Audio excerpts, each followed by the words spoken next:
I watched a lot of sports on TV, and when I was 13 years old, all of a sudden the World Series of Poker is on ESPN, and there's a guy by the name of Chris Moneymaker.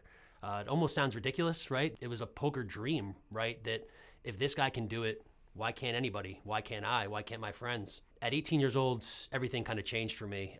I entered a poker tournament. About 8 hours later, I had won that poker tournament and $53,000. I was officially the youngest person to win a poker tournament in Atlantic City because it was literally on my 21st birthday.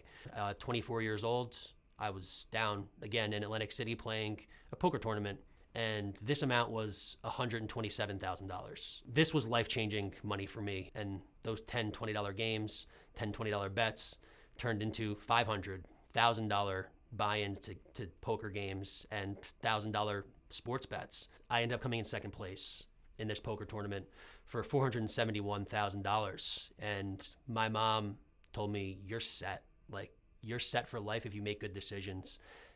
Can put some money away, put a down payment on a house, start a family, right? May 26, 2018, my mom passed away.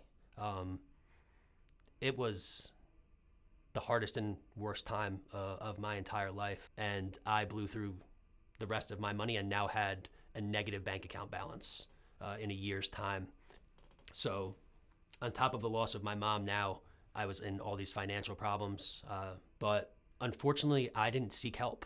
I never really viewed gambling as an addiction. There's no amount of money that I could have won that would have made me stop.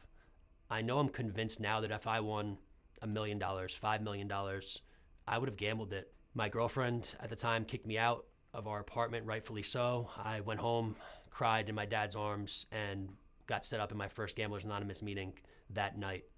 So I entered recovery in February of 2020. I was fortunate enough to find Epic in March of 2022.